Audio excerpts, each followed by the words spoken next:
Bonsoir à vous. Ce soir, on continue à répondre à des questions sur la foi chrétienne, des questions par moment sur la Bible, pour nous aider à mieux comprendre les choses en tant qu'enfants de Dieu. Et notre approche est bien simple, c'est que lorsqu'on a une question et qu'il y a un passage biblique qui aborde la question, on va voir le passage, mais si ce n'est pas le cas, on regarde des principes. Dieu ne pouvait pas aborder tout ce que les chrétiens pouvaient expérimenter dans leur vie. Donc, il a donné des principes pour nous orienter dans nos décisions. Puis, comme on a vu récemment dans Romains 14 au verset 5, on nous dit que chacun ait en son esprit une pleine persuasion.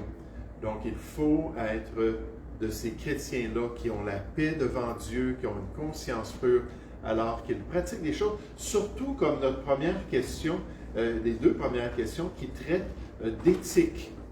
Puis l'éthique, c'est plus délicat parce que des fois, c'est bien loin du texte biblique, étant des pratiques modernes. Puis là, on doit vraiment s'arrêter sur ces vérités-là. Mais donc, la première question concernant l'idée de marcher dans la justice, mais d'accomplir ce qui est juste aux yeux de Dieu, la question, c'est les droits d'auteur. Les livres, la musique, etc. Donc, j'imagine que la question, c'est qu'est-ce qu'on doit penser de ce sujet-là, des droits d'auteur? Est-ce qu'on doit respecter les droits d'auteur ou est-ce qu'on vole les auteurs si, par exemple, on fait de la copie de la musique, la copie de vidéos, même peut-être la copie de livres? Moi, j'ai déjà entendu un fournisseur qui nous avait dit qu'ils avaient produit un beau livre pour les chrétiens, puis une église l'avait commandé, puis là, ils avaient pris le livre, puis ils l'avaient tout photocopié, puis ils l'avaient donné à une centaine de personnes dans l'assemblée. Et donc, ils avaient reçu ces choses-là, puis dans le fond, ils n'avaient pas payé pour ça. Puis là, la question, ça rapporte vraiment avec notre compréhension de qu'est-ce que c'est les droits d'auteur, puis qu'est-ce que ça signifie au niveau des gens qui font la production de livres, la production de musique, de vidéos, et ainsi de suite.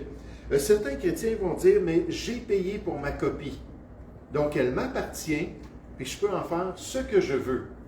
À ce moment-là, ben, je peux prendre un CD de musique chrétien, puis là, faire des copies avec mon ordinateur, puis donner ça à tous mes amis, parce qu'après tout, j'ai payé pour ce CD-là.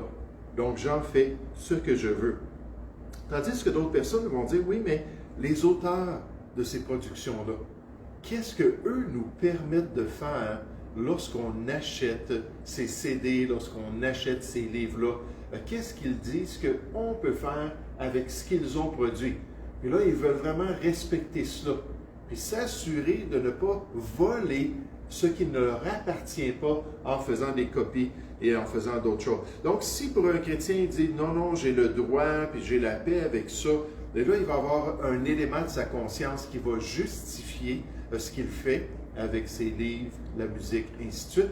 Mais si, par exemple, quelqu'un dit « Oui, mais pour moi, ces auteurs-là, ce sont ceux qui ont fait l'effort, ceux qui ont préparé la musique ou ceux qui ont composé ces livres-là, et je vais les respecter.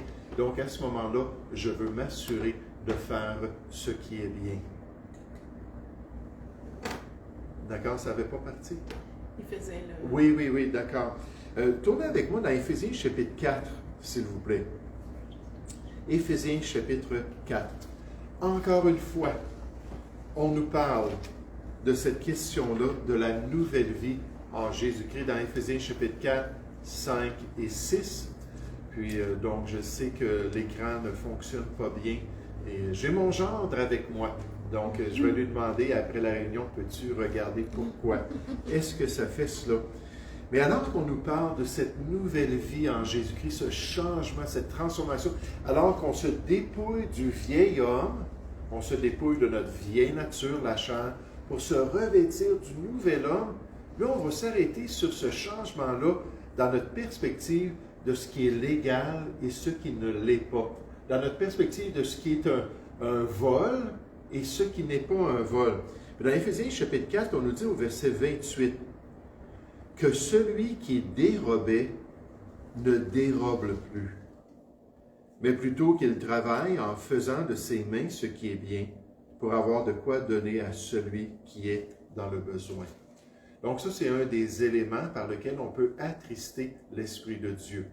Si on prend quelque chose qui ne nous appartient pas légitimement, parce qu'on l'a acheté avec la condition de l'utiliser pour nous-mêmes. Je donne un exemple. À l'Assemblée, des gens nous ont demandé pourquoi on n'enregistrait pas toute la réunion, par exemple, le dimanche matin, avec les cantiques. Il y a d'autres assemblées qui font cela.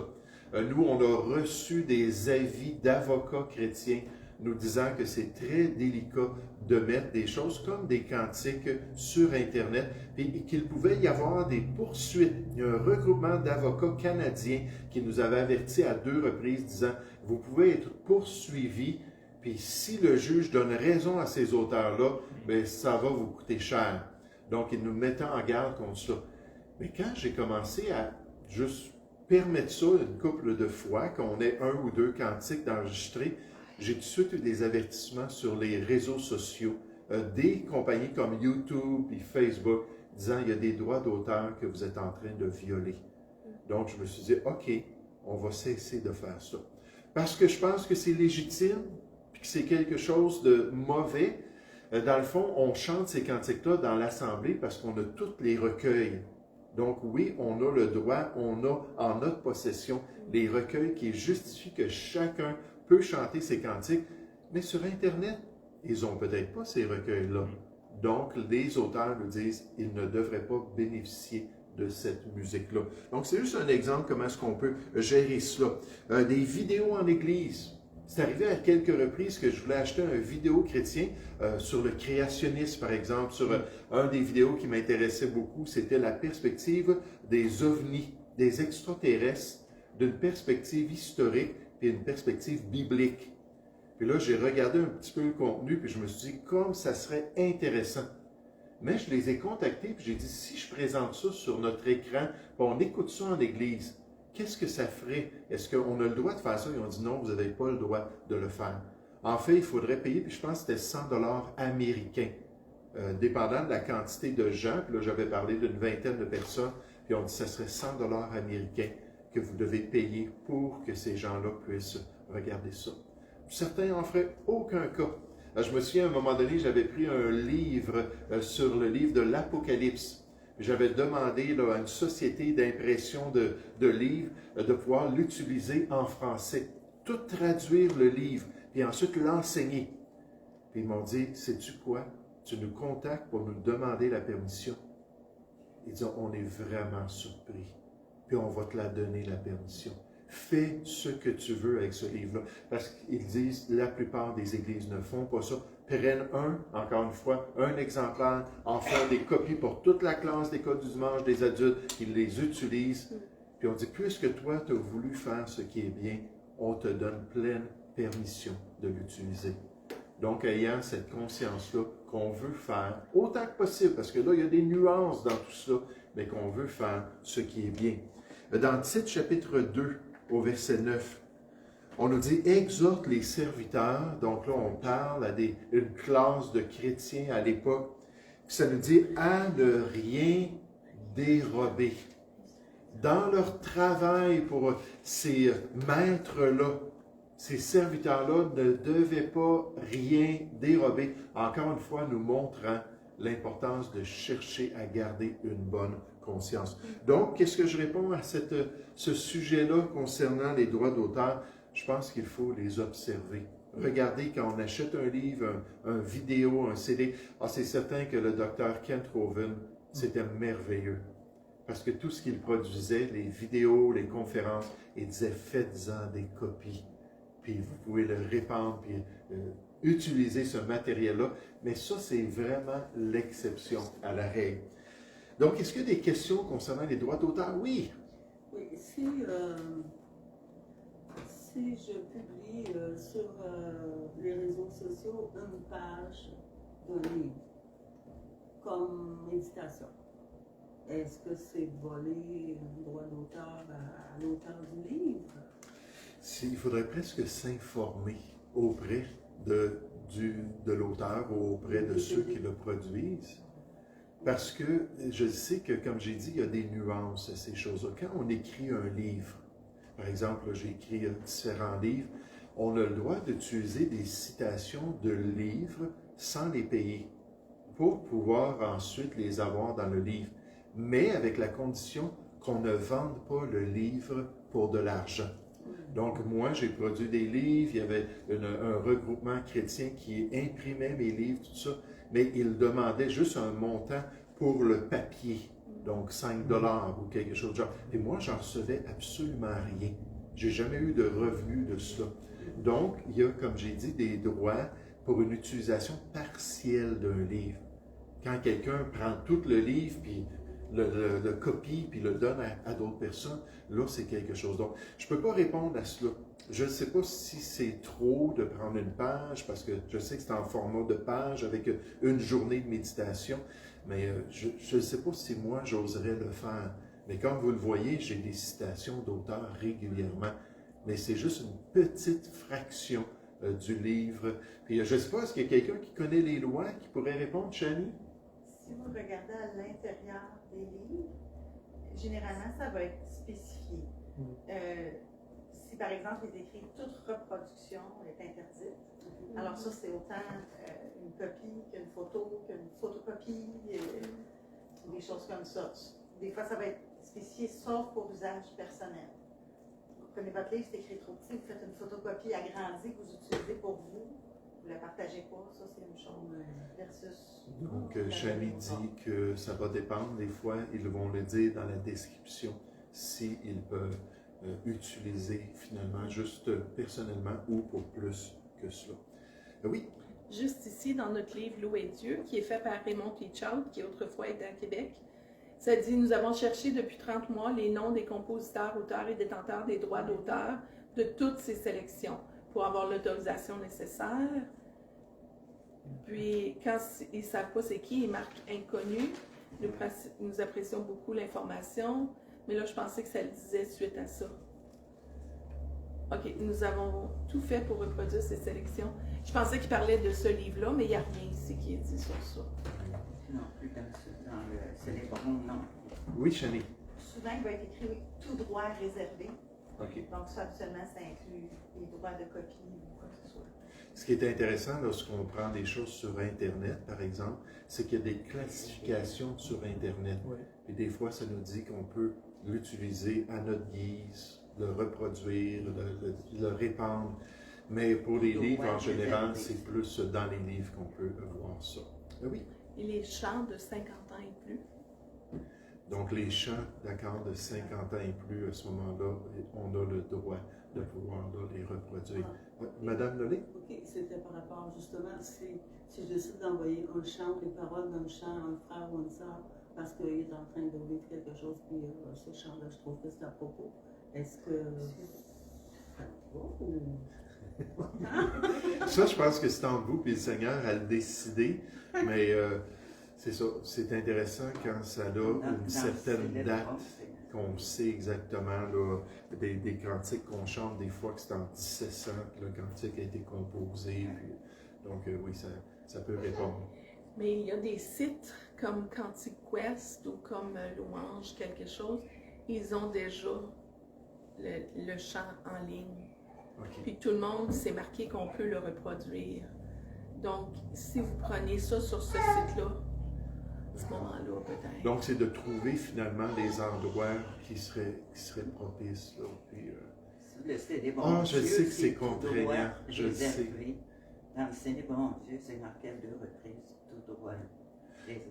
Oui, puis c'est probablement ça qu'on chante le Célèbre Dieu le dimanche matin que j'ai reçu tout de suite à quelques reprises des Mais c'est avertissements. pas parce que je trouve ça contraignant, c'est que c'est compliqué d'aller chercher, d'aller Oui. faire la recherche pour savoir j'ai-tu le droit ou j'ai pas le droit. Oui, c'est compliqué, là, je suis d'accord avec vous. Il faut que je le fasse, mais est-ce que ça se fait? Peut-être que vous pouvez avoir de l'aide aussi, là, demander de l'aide, puis il y a d'autres personnes qui peuvent regarder avec vous. Mais ce sont de bonnes questions, et moi, ce que ça me montre, c'est que les gens veulent avoir une bonne conscience, veulent faire ce qui est bien. Donc, j'apprécie. Ensuite, une autre question d'éthique aussi, mais là, c'est plus clair dans les Écritures. C'est concernant le travail au noir. Est-ce qu'on comprend qu'est-ce que ça veut dire, le travail au noir? c'est-à-dire travailler, être rémunéré, mais ne pas déclarer aux autorités, ne pas payer d'impôts d'après un salaire qu'on aurait reçu. Donc la question c'est, est-ce que c'est légitime de travailler au noir? Cherchez avec moi Romains, l'Épître aux Romains, au chapitre 13. L'Épître aux Romains au chapitre 13. Et je peux comprendre les circonstances. À plusieurs reprises, j'ai pensé à des situations que moi-même je vivais financièrement. Je me disais, si seulement je pouvais mentir, si seulement je pouvais ne pas déclarer certaines choses ou déclarer certaines choses qui ne sont pas vraies pour essayer là, de payer moins d'impôts, pas être accablé quand c'est le temps des impôts. C'est pas ça qu'on veut faire, là, parce que Dieu nous le dit, d'avoir une bonne conscience devant lui. Donc, ça dit dans Romains chapitre 13, au verset 7, « Rendez à tous », puis on nous parle des magistrats. Donc, les magistrats, dans le contexte, ce sont les autorités romaines qui étaient en charge là, à cette époque-là. « Rendez à tous ce qui leur est dû. » Dieu nous commande de le faire. « L'impôt à qui vous devez, l'impôt, donc c'est un devoir. L'impôt à qui vous devez l'impôt. Le tribut à qui vous devez, le tribut c'est une taxe particulière. La crainte à qui vous devez la crainte. L'honneur à qui vous devez l'honneur. Et dans le passage, on nous présente ces magistrats-là comme étant des serviteurs de Dieu pour notre bien, nécessairement quand les autorités font ce qui est bien. Donc, on devrait payer nos impôts. Si le fait, c'est mes bras, il ne faut pas que je bouge mes bras. Et si le fait que, effectivement, c'est plus cher pour nous, ça nous coûte des choses, surtout travailleurs autonomes, on reçoit ça une fois par année. Ce n'est pas sur notre paye à chaque semaine que nos impôts sont enlevés. Bien souvent, c'est déjà tout programmé dans notre salaire. Puis là, ça nous arrive là, lors du temps des impôts, puis c'est difficile, mais on le fait, et ça nous dit de le faire avec une bonne conscience pour glorifier le Seigneur.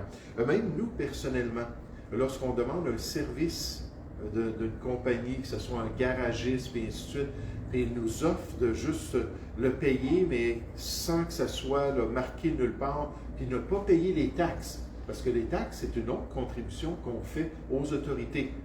Puis là, on nous dit ça, tout de suite, je dis non, ça prend une facture et on va payer nos taxes. Donc, c'est pas qu'on est si spirituel, qu'on est si pur que ça, là. Non, c'est juste qu'on s'efforce de faire ce qui est bien pour la gloire de Dieu. Est-ce qu'il y a une question concernant le travail au noir?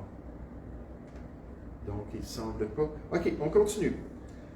Une autre personne a demandé, dans Proverbes chapitre 22 au verset 7, on nous dit « Celui qui emprunte est esclave de celui qui prête. » La question a deux volets. Donc, est-ce qu'emprunter est quelque chose de légitime si on se place dans un esclavage financier? Puis deuxièmement, est-ce que emprunter, c'est un manque de foi dans le Seigneur?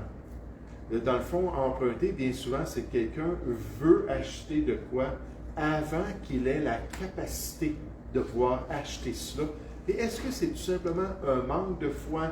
Dieu n'a pas répondu encore, il n'a pas exaucé notre désir, puis on veut aller emprunter pour pouvoir posséder les choses. Là, j'ai tout de suite pensé à l'Ancien Testament.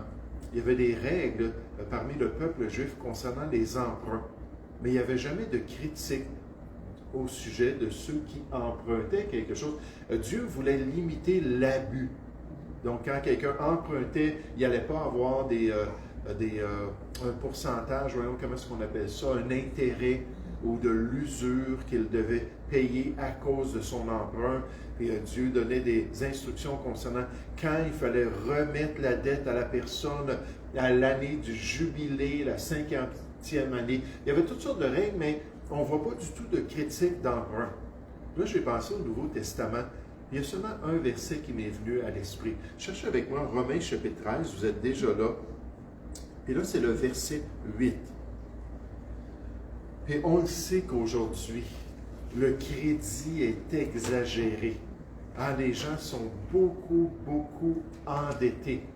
Puis je peux comprendre les chrétiens qui vont tout de suite citer ce passage-là. Puis ils vont dire, on ne devrait pas emprunter. Romains chapitre 13, au verset 8, on nous dit, ne devez rien à personne, si ce n'est de vous aimer les uns les autres, car celui qui aime les autres a accompli la loi. Ne devez rien à personne. Donc, certains vont dire, c'est clair, il n'y a pas de nuance dans le passage, on ne devrait jamais emprunter. Si tu veux une maison, mais que Dieu t'envoie l'argent et la capacité de l'acheter. Si tu veux une voiture, mais que Dieu pourvoie l'argent, puis ensuite tu vas pouvoir l'acheter. D'autres chrétiens vont voir des nuances dans tout ça en disant, tout dépend s'il y a une garantie à notre emprunt. C'est-à-dire que si on a quelque chose en retour, par exemple l'investissement dans une maison, bien, on a quelque chose en retour. Si nous ne sommes plus en mesure de rembourser cette dette-là pour une maison, bien, on peut toujours là, vendre la maison puis se rembourser. C'est la même chose pour des voitures, c'est la même chose pour différents éléments que les gens vont acheter sur crédit. Et encore une fois, bien, dans les chrétiens, on a les deux positions. Alors, c'est à nous de voir devant Dieu qu'est-ce qu'on doit faire à cet égard. Encore une fois, il y a des passages dans l'Ancien Testament qui nous montrent que c'était légitime, les emprunts, mais ce passage-là dans Romains 13, 8, c'est assez pour que certains chrétiens disent non, même si c'est un investissement. Mon emprunt, j'ai investi dans une valeur immobilière, j'ai investi dans une valeur quelconque que je pourrais toujours prendre puis rembourser ma dette. Alors, je ne suis pas vraiment esclave de cette personne-là. C'est juste une gestion de mes finances. Puis donc, c'est à chacun à pouvoir voir qu'est-ce que le Seigneur veut pour eux. Est-ce qu'il y a des commentaires ou des questions concernant la question d'un emprunt? OK, ça a l'air d'être correct. On continue. Éphésiens chapitre 4 au verset 1 demande que le chrétien marche d'une manière digne de son appel. Et je l'ai enseigné récemment, puis donc ça a peut-être resté dans l'esprit de certains. Qu'est-ce que ça veut dire? Puis comment est-ce qu'on peut le faire? Puis je vous invite à tourner dans Éphésiens chapitre 4. Éphésiens chapitre 4 au verset 1. Qu'est-ce que ça veut dire digne de la vocation ou digne de l'appel? Puis comment est-ce qu'on peut avoir cette dignité-là dans notre conduite chrétienne?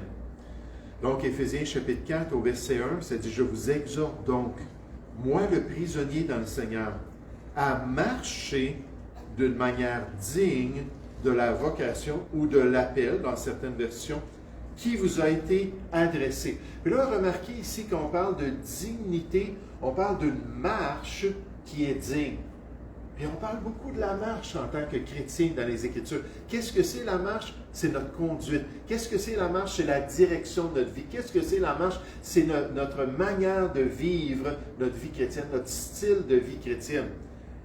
Mais comment est-ce qu'on peut être digne de la vocation? Qu'est-ce que ça veut dire? Le mot « digne » ici veut dire « en accord avec notre vocation ». En accord avec notre appel, avec notre service, d'une manière qui convient. Dans certaines versions, on parle de ce qui est convenable à notre appel, de manière qui reflète bien, qui honore l'appel de Dieu sur notre vie. Donc Dieu nous dit, élevez votre standard personnel, marchez d'une manière qui va honorer le plan de Dieu pour votre vie, qui va être en accord avec ce que le Seigneur vous a appelé à faire ici-bas. Et pour moi, tout de suite, je pense à ce concept-là dans les Écritures de ce qu'on appelle la vertu. Il y a différents passages qui nous disent qu'on devrait avoir de la vertu dans notre vie chrétienne. On devrait rajouter de la vertu à notre foi. 2 Pierre, chapitre 1, au verset 5. On devrait être vertueux ou exceller en vertu. 2 Corinthiens, chapitre 8, au verset 7. Et c'est quoi de la vertu? C'est de la qualité morale. En fait, le mot parle de l'essence même, de l'énergie qu'on met à notre service pour Dieu. C'est d'être énergétique en accomplissant la volonté de Dieu. Et je pense que c'est ça, être digne, marcher d'une manière qui est digne de l'appel de Dieu.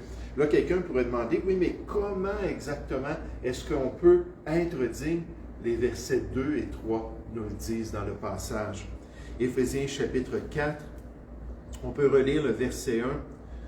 « Je vous exhorte donc, moi le prisonnier dans le Seigneur, à marcher d'une manière digne de la vocation qui vous a été adressée, en toute humilité et douceur, avec patience, vous supportant les uns les autres avec amour, vous efforçant de conserver l'unité de l'esprit par le lien de la paix. » Et là, ici, c'est surtout, Paul est en train de parler à une église chrétienne, c'est surtout dans l'assemblée, c'est surtout comme un témoignage de l'appel de Dieu auprès des autres membres. Comme le corps, on a vu qu'il y a plusieurs membres avec des fonctions différentes, mais pour manifester cela, on va le faire avec les bonnes attitudes, on va le faire avec les bonnes intentions, on va le faire d'une manière qui plaît à Dieu, alors qu'on marche d'une manière qui le glorifie. Regardez juste quelques passages qui nous parlent de marcher ainsi. Philippiens, chapitre 1. Avoir une marche chrétienne qui est digne de Dieu. Philippiens, chapitre 1, au verset 27. Philippiens, chapitre 1, verset 27. On nous dit seulement, conduisez-vous au marché, ça pourrait être traduit comme ça, ou on pourrait le transposer comme ça, d'une manière digne de l'évangile de Christ, afin que soit que je vienne vous voir, soit que je reste absent, j'entende dire de vous comme réputation chrétienne, que vous demeurez ferme dans un même esprit, combattant d'une même âme pour la foi de l'évangile, sans vous laisser aucunement effrayer par les adversaires, ce qui est pour eux une preuve de perdition, mais pour vous, une preuve de salut. Ça, je trouve ça tellement une belle œuvre de la grâce de Dieu. Quand on cogne aux portes ou quand on va visiter quelqu'un, puis on commence à lui partager l'Évangile, puis là, la personne est affolée, la personne réagit, la personne est insultante, puis là, on reste tout calme, puis on dit, bien, êtes-vous vraiment certain? C'est votre éternité qui pèse dans la balance. Est-ce qu'il n'y a pas une petite ouverture de cœur où on pourrait là, juste vous expliquer un peu l'œuvre de Dieu? Non, non, je ne veux rien savoir, bien sûr. Et là, on sent la présence de Dieu, puis on a une assurance, puis une certitude. Actes chapitre 4, Actes chapitre 5, on voit les apôtres qui ont cette hardiesse-là de prêcher l'amour et la grâce de Dieu. Là, ici, on nous dit concernant ces gens-là, dans cette dignité de notre marche chrétienne, que pour eux, c'est une preuve de perdition. Tu es dans l'erreur. L'Esprit de Dieu est là. Repens-toi, détourne-toi, demande-lui de t'expliquer le salut. Puis l'Esprit est en train de travailler dans sa conscience. Puis des fois, on voit la personne va exploser. Sors d'ici! Puis il va réagir. Ça n'arrive pas souvent. Non, les gens sont respectueux. Quelqu'un m'a demandé aux portes récemment. Je trouvais ça intéressant. En passant, ce n'est pas seulement les témoins de Jéhovah, les Mormons qui font des portes. Ailleurs, dans le monde chrétien, surtout aux États-Unis, Canada, anglais, les chrétiens vont dire, voulez-vous venir à l'église? Est-ce qu'on peut venir chercher vos enfants pour les amener à l'école du dimanche? Qu'est-ce que vous pensez si on ouvre la Bible ensemble, on fait des études bibliques? C'est totalement normal. Le Québec, on est un petit peu différent dans nos mentalités. Mais d'une manière ou d'une autre, c'est intéressant quand on parle à des gens puis qu'on a une question comme celle-ci. Une dame nous entend, dit félicitations. Je suis content de voir qu'il y a du monde qui se tient debout pour Jésus et ce que Jésus a accompli. Puis nécessairement, elle était catholique, c'était clair dans les déclarations qu'elle a faites. Et elle m'a demandé, elle dit, est-ce que vous avez une bonne réception aux portes? Elle dit, je suis curieuse. Comment est-ce que les gens réagissent? Fait que je lui ai dit, 50 ans et plus ça monte dans les âges, en général, il y a une froideur. La personne va nous regarder même, puis elle ne nous parlera même pas, mais elle va juste fermer la porte. J'ai dit 50 ans et moins, surtout dans les années, à peu près dans la vingtaine, trentaine, curiosité. Adolescent, si c'est un adolescent qui répond à la porte, puis qu'on lui remet ça pour ses parents, tout ça, en général, il veut entendre de quoi? Qu'est-ce qu'on vient présenter par ce dépliant-là, cette Bible qu'on offre ou quoi que ce soit. Plus on est âgé au Québec, plus que les souvenirs de la religion québécoise.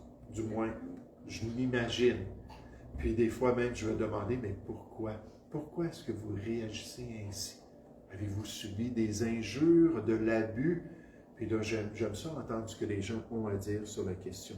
Mais ici, pour l'Évangile, on doit se conduire d'une manière qui est digne de l'Évangile de Dieu. Pour pouvoir l'honorer. Tite 2.10 dit la même chose. Qu'on doit se conduire pour pas que le message de Dieu, le message du salut soit discrédité. Regardez Colossiens chapitre 1. Encore une fois, sur une marche qui est digne. Colossiens chapitre 1. On peut commencer avec le verset 9, c'est tellement un beau passage. Colossiens chapitre 1, verset 9. Paul dit, c'est pour cela que nous aussi, depuis le jour où nous en avons été informés, nous ne cessons de prier Dieu pour vous et de demander que vous soyez remplis de la connaissance de sa volonté en toute sagesse et intelligence spirituelle pour marcher, verset 10, d'une manière digne du Seigneur et lui être entièrement agréable. Entièrement, c'est en toute chose.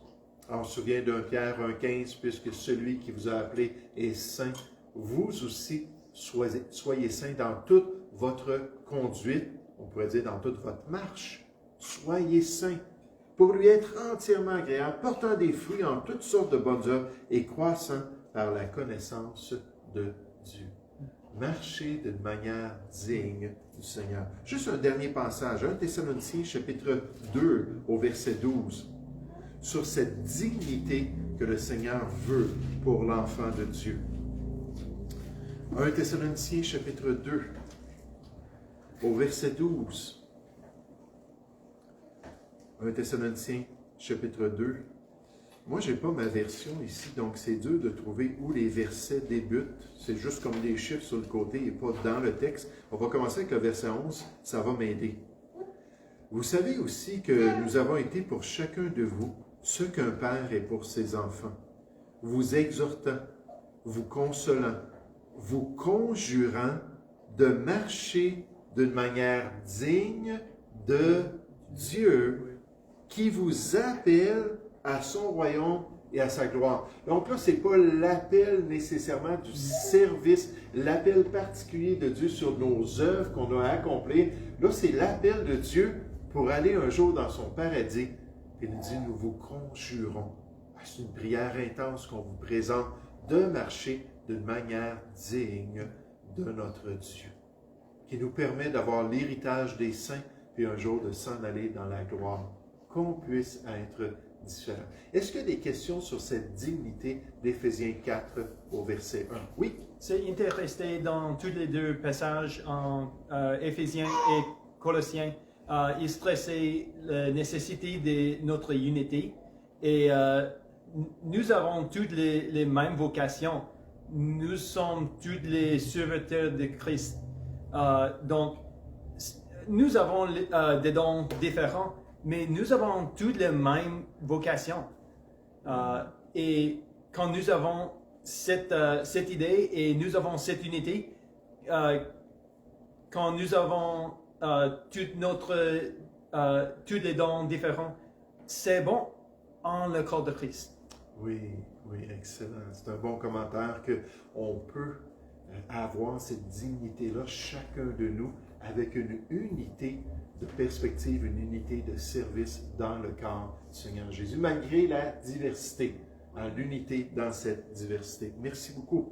Donc, une autre question, juste deux autres questions ce soir. Pourquoi Jésus répète 2 fois en vérité, dans son enseignement?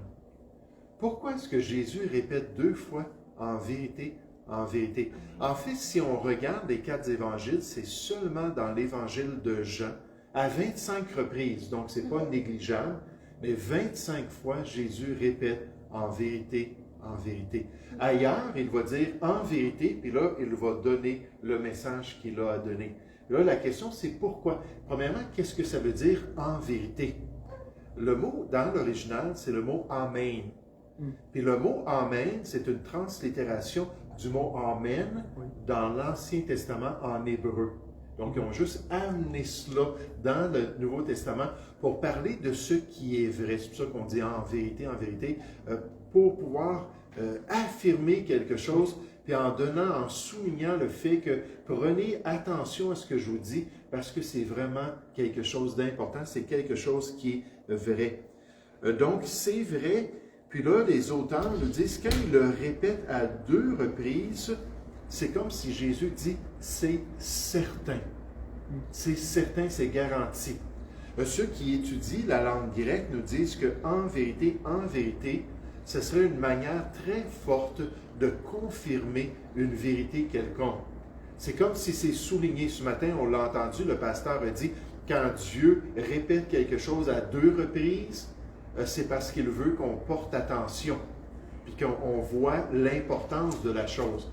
Et c'est un peu comme ça que c'est présenté, c'est que Jésus, dans son ministère, a souligné des choses très importantes. Là, il a dit, écoutez bien, parce que ça, c'est vrai. Comme dans le négatif en grec, quand on met 2 négatifs, ou et mais, qu'on les place ensemble, là, c'est la langue grecque, je ne veux pas vous accabler par ça, mais c'est la manière la plus forte de dire « ça ne se produira pas ». C'est une négation très, très forte de la langue grecque pour permettre aux gens de voir que, puis le Seigneur Jésus l'a utilisé à plusieurs reprises, pour permettre aux gens de voir, écoutez, c'est garanti que ça ne se produira pas. Pour le négatif, je vous donne un exemple, Jean 10 au verset 27 et 28. « Mes brebis entendent ma voix, je les connais et elles me suivent.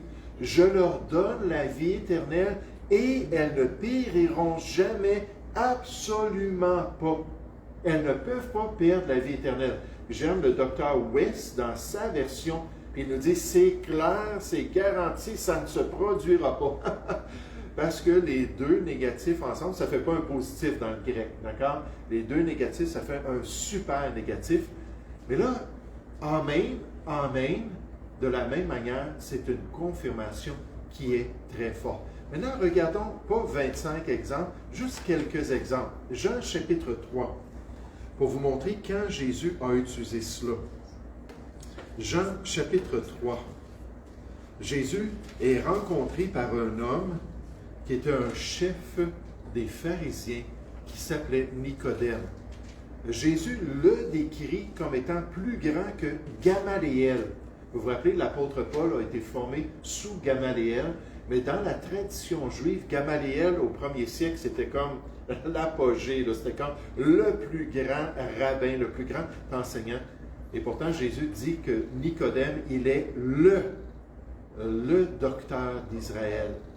Et donc, il est l'enseignant par excellence en Israël. Mais il y avait des questions concernant le plan de Dieu, et Jésus va répondre à ces questions. Au verset 3, Jésus lui répondit, « En vérité, amen, amen, Nicodème, est-ce que tu écoutes? Est-ce que tu ouvres ton cœur? En vérité, je te le dis, si un homme ne naît de nouveau, il ne peut voir le royaume de Dieu. Il ne peut pas un jour aller au ciel, on pourrait dire. Il ne peut pas aller dans la présence de Dieu, et même pas voir le royaume de Dieu. » Et moi, je pense toujours à cela, la différence entre une personne qui est née de nouveau et une personne qui dit croire en Jésus. Peut-être croire que Jésus, c'est un personnage historique. Peut-être que croire que Jésus, c'était le fondateur du christianisme. Peut-être que croire que Jésus, c'était un grand exemple, quelqu'un qui a souffert beaucoup pour nous montrer quel genre de vie on devrait vivre. Puis là, ils disent, oui, Seigneur, je crois en Jésus. Mais pour moi, la différence entre croire comme cela, les démons, la Bible nous dit dans Jean 2, croient que Dieu existe et ils tremblent, mais ils ne sont pas en règle avec Dieu. Mais la différence, c'est comme l'analogie du parachute. que je présenterai à quelqu'un un parachute et je lui dis l'avion va s'écraser d'ici quelques minutes, on n'aura plus du tout de pétrole, on ne peut pas revenir à l'aéroport, on ne peut pas se rendre à notre destination, on est au-dessus des Rocheuses, puis l'avion va s'écraser, puis là j'ai un parachute pour toi, puis je vais te montrer comment le mettre, puis comment l'activer, puis je t'encourage à juste sauter, puis ils vont te trouver là, ils vont venir avec de la rescousse, puis ils vont venir qu'à te trouver. Là, la personne regarderait le parachute et dirait « Oui, je crois au parachute. Je crois vraiment. Hey, il est tellement là, solide, là, que ça a l'air tellement là, bien fait, puis bien empaqueté, puis ça. Je crois vraiment au parachute. Oui, je comprends, mais pourquoi tu ne le mettrais pas? Pourquoi tu ne l'enfilerais pas? Hey! Que je crois à ce parachute-là qui est efficace, qui pourrait me sauver la vie, c'est vrai! Oui, mais mets-le! Enfile-le! Je vais t'ouvrir la porte, tu pourras sauter! Ah, que j'aime ce parachute-là! Qu'il est merveilleux! La personne, finalement, l'avion s'écrase, puis elle ne met pas le parachute. Et c'est ça la différence entre être né de nouveau et juste dire qu'on croit en Jésus. Quand on est vraiment sérieux envers Jésus, on va se confier en lui, puis on va accepter cette nouvelle vie-là qu'il nous donne. Et là, Jésus voulait que les gens comprennent que c'est nécessaire. On ne peut pas sans cela. Regardez au verset 5. Jésus répondit, « En vérité, je te le dis, si un homme ne naît d'eau et d'esprit, il ne peut entrer dans le royaume de Dieu. » Donc, pas le voir, puis même pas entrer un jour dans le paradis de Dieu ou le royaume de Dieu. Ce qui est né de la chair est chair, ce qui est né de l'esprit est esprit. Ne t'étonne pas que je t'ai dit, il faut, c'est absolu. Il faut, pour un individu, que la personne naisse de nouveau. Puis là, il va continuer dans son enseignement, puis il va continuer à guider Nicodème concernant comment est-ce qu'on peut être sauvé. Alors, regardez dans Jean 5 au verset 24. Et nécessairement, comme je vous ai dit, on aurait pu regarder toutes sortes de passages où Jésus dit ça en vérité, cherchant à attirer l'attention, cherchant à convier la sérieuxité de cette vérité-là pour que les personnes le prennent au sérieux. Dans Jean 5 au verset 24, il dit « En vérité, je vous le dis, celui qui écoute ma parole et qui croit à celui qui m'a envoyé », en passant, c'est lié ensemble dans l'évangile de Jean, le Père enseigne les gens, puis les gens qui vont écouter le Père, ensuite le Père va les donner à Jésus. Jean 6, 37. Tous ceux que le Père me donne viendront à moi, et je ne mettrai pas dehors celui qui vient à moi. Si on saute au verset 45, on dit que le Père enseigne tous les hommes. Au verset 65, on répète cela, mais ceux qui écoutent le Père, on nous dit, vont venir au Fils. Puis là, Dieu va leur permettre de pouvoir se tourner vers Jésus. C'est un travail d'équipe entre le Père et le Fils pour amener quelqu'un, nécessairement le Saint-Esprit aussi, pour amener quelqu'un au salut. Mais il dit, si quelqu'un écoute ma parole et croit à celui qui m'a envoyé, croit à mon Père, a la vie éternelle et ne vient point en jugement, mais il est passé de la mort à la vie. Donc, cette assurance-là que Jésus voulait qu'il puisse comprendre, il n'y a plus de condamnation pour celui qui est en Jésus-Christ. Cette assurance-là. Regardez, dans Jean chapitre 8, un dernier passage. Jean chapitre 8, verset 23.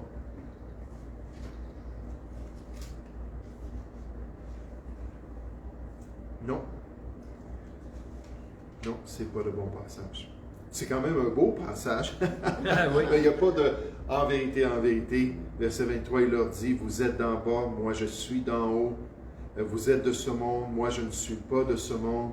C'est pourquoi je vous ai dit que vous mourrez dans vos péchés, car si vous ne croyez pas ce que je suis, vous mourrez dans vos péchés. » Et j'avais dans ma mémoire, ça commençait en disant « En vérité, c'est pas le cas, mais c'est vrai quand même. » Est-ce qu'il y a des questions concernant... Verset 34.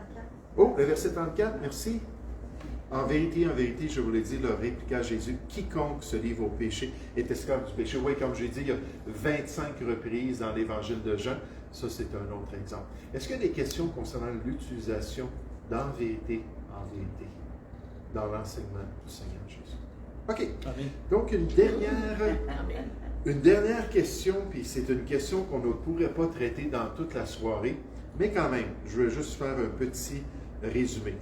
Quelle est la différence entre l'Ancien et le Nouveau Testament? Quelle est la différence entre l'Ancien et le Nouveau Testament? Puis la question, elle est très large et très complexe parce qu'il y a amplement d'informations qu'on pourrait dire concernant l'Ancien Testament pour contraster et pour confirmer nécessairement le Nouveau Testament. En gros, on peut lire les différents passages des Écritures. J'aime ceux qui font un survol de l'Ancien Testament à partir d'Abraham, comme Actes chapitre 7. Si jamais ça vous tente d'aller voir ce que Étienne a dit lorsque le Sanhédrin, la Cour suprême d'Israël, lui a dit « Est-ce que c'est vrai, les accusations qu'on porte contre toi? » Et là, il part, il fait tout un beau résumé de l'histoire de l'Ancien Testament. Puis donc, de qu'est-ce qui s'est produit dans l'Ancien Testament? Parce que l'Ancien Testament, ça nous parle d'un homme, pas seulement cela, nécessairement on recule bien avant cela, on voit les origines de toutes choses dans le livre de la Genèse, les commencements de toutes choses, nécessairement le déluge de Noé, et ainsi de suite, mais on nous parle d'un homme choisi de Dieu, de nation qui éventuellement va sortir de cet homme-là. Et ensuite, dans le restant de l'Ancien Testament, on décrit l'expérience de cette nation-là dans toutes sortes de contextes. Au niveau de son adoration de Dieu, au niveau de ses liens avec les autres nations qui l'entourent. Il y a toutes sortes d'informations. Dans le psaume 78, on fait la même chose, on parle, on décrit l'expérience d'Israël. Donc, l'Ancien Testament, en gros, de manière simpliste, ça nous parle du peuple juif. Les descendants de Jacob, les descendants d'Abraham, et avec tous les détails concernant le peuple juif. Nécessairement, on nous parle de Dieu. Nécessairement, on nous parle de la justice de Dieu. On nous parle de la sainteté de Dieu. On nous parle du jugement qui vient de Dieu. Il y a toutes sortes de détails très importants. L'Ancien Testament nous permet de mieux comprendre le Nouveau Testament. Et de mieux saisir pourquoi on avait besoin d'un sauveur. Parce que quand on arrive dans le Nouveau Testament, on a 4 livres qui nous parlent de qui? Jésus. Donc, de ces descendants-là, de Jacob, le Fils de Dieu, qui est venu en Palestine. On nous parle de son ministère, nécessairement, on nous parle de sa mort sur la croix, on nous parle de sa résurrection, son œuvre spirituelle, et ensuite de l'Église qu'il a établie avec le livre des Actes. Dans les épîtres qui vont suivre, on nous parle des instructions pour ces églises-là. Et on termine avec le livre de l'Apocalypse. On pourrait dire que le Nouveau Testament, vraiment, d'une manière générale, on nous parle de l'œuvre de Jésus-Christ, puis ensuite de son Église. Donc, les Juifs dans l'Ancien Testament en particulier, et dans le Nouveau Testament, on nous parle de l'Église, nécessairement des chrétiens, et ce que les chrétiens devaient entendre. Donc ça, c'est vraiment un résumé très simpliste. On pourrait rentrer dans toutes sortes de détails, mais pour cette question-là, je pense que ça donne la grande distinction dans l'approche des 2 testaments et nécessairement dans l'œuvre de Dieu à travers ses peuples. Est-ce qu'il y a des questions? Est-ce qu'il y a une ou des questions sur cette différence entre l'Ancien Testament et le Nouveau Testament? Oui? C'est pas une question, c'est plus une suggestion. Je l'ai lu à plusieurs reprises dans le Nouveau Testament, mais je ne sais pas c'est où pour l'instant, mais c'est plus comme l'Ancien Testament, c'était long des choses à venir que Jésus-Christ a accompli. Et c'est ça en fait que je pense aussi que Jean 1er en fait nous résume que Jésus c'était lui qui était la parole de Dieu, qui a tout créé. Dieu a donné cette liberté à son peuple, il a choisi un peuple mis à part et puis il lui a donné plein de commandements, plein de lois qui n'ont pas finalement respecté. Et puis Jésus est venu lui-même en fait mourir pour nous pour qu'on puisse avoir ces lois dans nos cœurs et pas dans un livre pour que Oui, c'est ça. Effectivement, comme j'ai dit, il y a toutes sortes d'informations qu'on aurait pu dire. Puis un des livres dans les épîtres qu'on appelle généraux dans le Nouveau Testament qui est le plus clair pour décrire cette distinction-là, c'est l'épître aux Hébreux. Comme Rebecca mentionnait, qui mentionne que l'Ancien Testament, c'était une ombre, une représentation des réalités spirituelles qui allaient s'accomplir lorsque l'agneau de Dieu allait une fois pour toutes accomplir ce sacrifice unique pour le salut des hommes. Donc, dans l'Ancien Testament, les agneaux, puis les sacrifices, le sacerdoce, et dans le Nouveau Testament, toute cette réalisation que la vérité se trouve dans l'œuvre du Seigneur Jésus-Christ. Donc, on va s'arrêter avec cela. Puis, est-ce que vous aviez une question? En français, avez-vous la phrase dernier, volonté et testament? Ben, en général, dans Galates chapitre 3, par exemple, on nous présente ces réalités-là. Chapitre 9 aussi. Pardon? Hébreux chapitre 9, le testament que Dieu fait avec Israël, premièrement, puis le deuxième testament avec ses peuples, l'Église.